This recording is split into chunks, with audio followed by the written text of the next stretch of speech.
नमस्कार। BSc part third के physical chemistry के चैप्टर एलिमेंट्री क्वांटम मैकेनिक्स या प्रारंभिक क्वांटम यांत्रिकी में आज हम ब्लैक बॉडी रेडिएशन कृष्णिका विकिरण का अध्ययन करेंगे। ब्लैक बॉडी रेडिएशन या कृष्णिका विकिरण क्या है? एक गर्म पिंड जो है विद्युत चुम्बकीय विकिरण उत्सर्जित करता है। यानी किसी पिंड को अगर हम बहुत अधिक गर्म करें, किसी बॉडी को बहुत अधिक गर्म करें तो वो इलेक्ट्रोमैग्नेटिक रेडिएशन उत्सर्जित करेगा।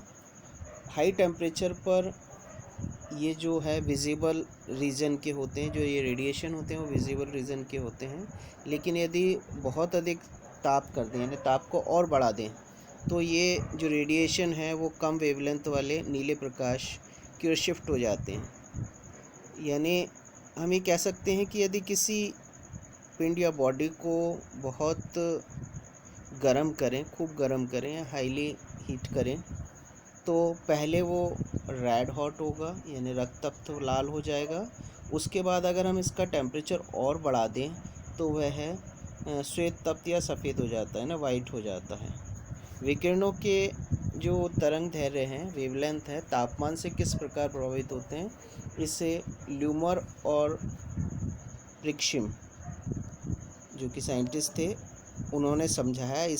जिसे हम ल्यूमर प्रिक्शिम नियम कहते हैं। इस नियम के अनुसार कुछ निश्चित ताप पर उत्सर्जित ऊर्जा और वेवलेंथ के मध्य अगर हम ग्राफ खींचते हैं तो उनसे वह ग्राफ जो है हमारा इस तरह से आता है। यहाँ हम देख रहे हैं कि जो वेवलेंथ ऊर्जा है और वेवलेंथ है, इनके बीच ग्राफ प्लॉट करा है डिफरेंट टेम्परेचर पर। यानी ये हम 1250 केल्विन पर ग्राफ प्लॉट करें तो वो इस तरह से आता है। अगर टेम्परेचर बढ़ा दें तो 1750 पर ग्राफ इस तरह से आएगा, और अधिक टेम्परेचर में 2000 केल्विन टेम्परेचर कर दें तो ग्राफ इस तरह से आता है। तो इस ग्राफ से क्लियर है कि पहली चीज़, हर एक ताप के लिए, यानी प्रत्येक ताप पर एक ऐसी वेवलेंथ जिसको हम लैम्ब्डा मैक्स कहते हैं, उस पर ऊर्जा का उत्सर्जन अधिकतम होगा। यानी हम जैसे देखें 1250 पर वेवलेंथ, ये वेवलेंथ जो है इस पर ऊर्जा का अधिकतम उत्सर्जन होगा। इसी तरह से 1750 पर इस वेवलेंथ पर ऊर्जा का अधिकतम उत्सर्जन होगा, और 2000 केल्विन पर इस वेवलेंथ पर ऊर्जा का उत्सर्जन अधिकतम होगा। तो हर एक ताप पर एक निश्चित वेवलेंथ है जिस पर ऊर्जा का उत्सर्जन अधिकतम होता है। सेकंड, ताप बढ़ाने पर जो लैम्ब्डा मैक्स है वो कम होती जाती है। यानी हम ये कह सकते हैं कि जैसे जैसे हम ताप बढ़ाते जाते हैं, पहले 1250 पर लैम्ब्डा मैक्स का मान ये था, अब हमने ताप बढ़ा दिया तो लैम्ब्डा मैक्स का मान कम हो गया, यानी ये कम की ओर शिफ्ट हो गई। और अधिक ताप बढ़ा दें तो लैम्ब्डा मैक्स का मान और अधिक कम हो गया। तो इस तरह से हम ये कह सकते हैं कि ताप बढ़ाने पर लैम्ब्डा मैक्स के मान कम वेवलेंथ की ओर शिफ्ट हो जाते हैं। तो ये वक्र एक कृष्णिका के लिए है जिसे हम आदर्श उत्सर्जक माना जाता है। यानी जो कृष्णिका है, ब्लैक बॉडी जो है, ये वो उन्हें हम एक आइडियल उत्सर्जक मानते हैं। अब हम ब्लैक बॉडी क्या होती है वो देखें।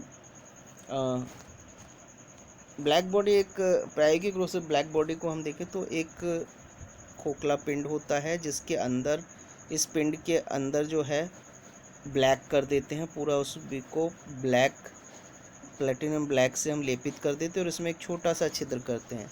यहाँ से हम प्रकाश के विकिरण इसके अंदर भेजते हैं, तो यह प्रकाश के विकिरणों को अवशोषित कर लेगा। यानी प्रकाश की विकिरण यहाँ ब्लैक इस टकराएगी और अवशोषित हो जाएगी, और कुछ परावर्तित भी होगी तो दूसरी तरफ के पार्श्व से अवशोषित हो जाएगी। तो इस तरह से जितनी भी विकिरण इस ब्लैक बॉडी में आती है वो सभी विकिरणों का ये अवशोषण कर लेता है। यानी कोई भी विकिरण परावर्तित नहीं होती है।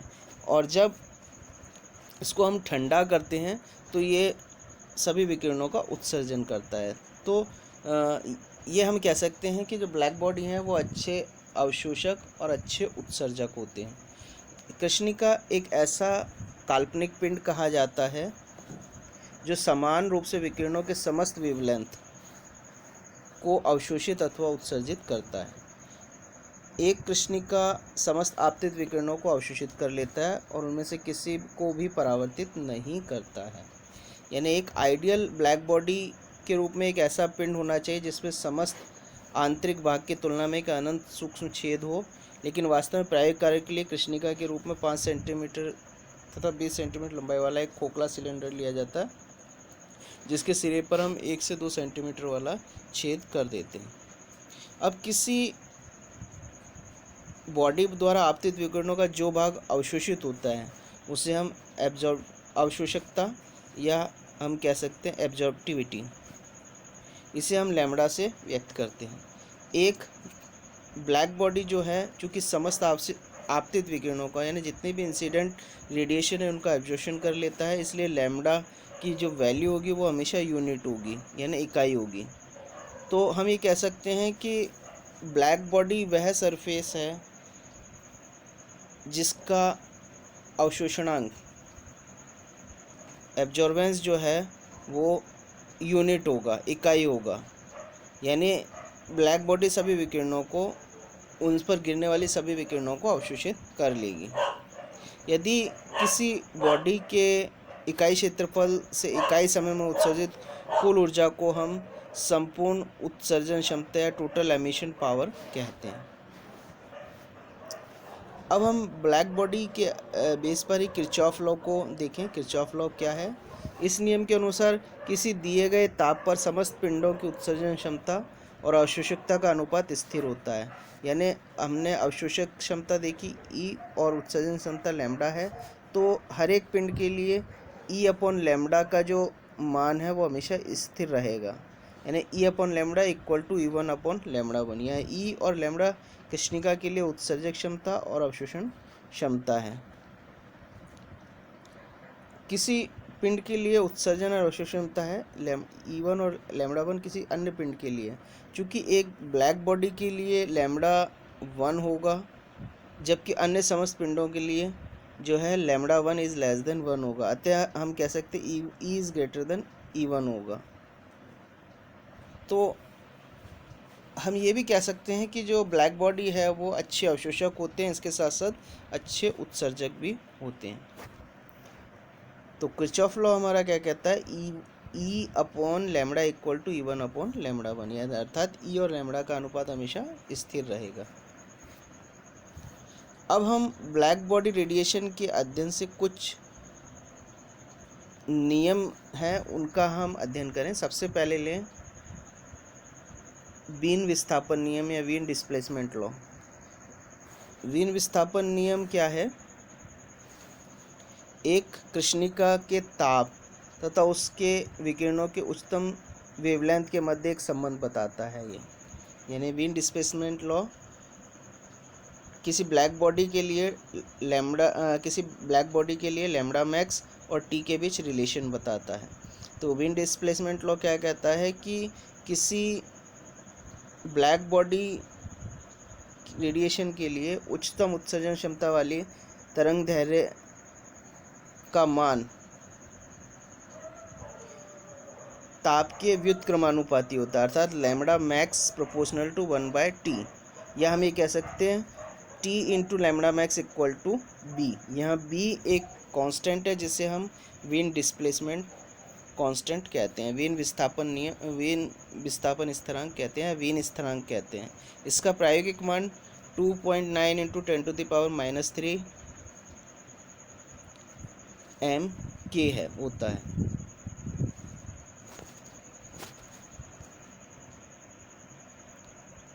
बीन ने यह बताया कि कृष्णिका विकिरणों की अधिकतम उत्सर्जन क्षमता EM का भी ताप के साथ संबंध होता है। यानी जो एमिशन पावर है, जो उत्सर्जन क्षमता है EM, उसका भी टेम्परेचर से रिलेशन है। और वो क्या है? EM जो है अधिकतम उत्सर्जन क्षमता ताप की पंचम घात के अनुक्रमानुपाती होती है, अर्थात EM प्रोपोर्शनल टू T की पावर 5। या हम ये कह सकते हैं Em/T⁵ इक्वल टू कांस्टेंट। तो ये विंड डिस्प्लेसमेंट लॉ है। नेक्स्ट ले हम स्टीफन लॉ, स्टीफन का नियम। स्टीफन ने 1879 में एक नियम प्रतिपादित किया जिसे हम स्टीफन लॉ कहते हैं। इसके अनुसार किसी कृष्णिका की सतह से इकाई समय में इकाई क्षेत्रफल द्वारा उत्सर्जित संपूर्ण ऊर्जा उसकी परम ताप की चौथी घातांक के समानुपाती होती है। यानी किसी ब्लैक बॉडी सरफेस से यूनिट समय में और यूनिट एरिया से एमिट टोटल एनर्जी टेम्परेचर की 4th पावर के प्रोपोर्शनल होगी। यानी E∝T⁴ या E=σT⁴।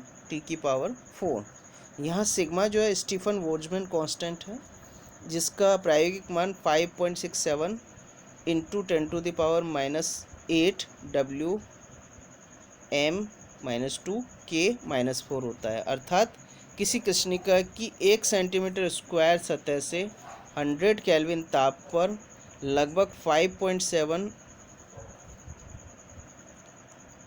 W विकिरणों का उत्सर्जन होता है।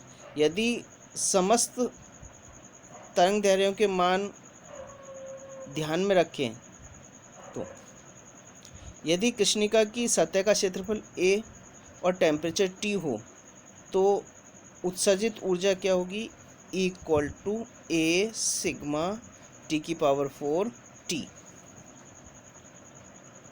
यहाँ A एरिया है, सिग्मा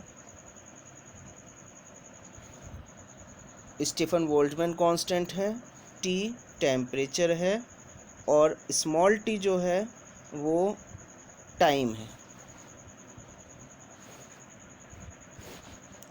नेक्स्ट ले हम रैले जीन्स लॉ। रैले और जीन्स ने 1900 में एक नियम दिया जिसे रैले जीन्स नियम कहते हैं। इसके अनुसार ई लैम्बडा और लैम्बडा में जो रिलेशन है वो क्या होता है? E lambda D lambda equal to 8 pi KT λ⁻⁻4 D lambda.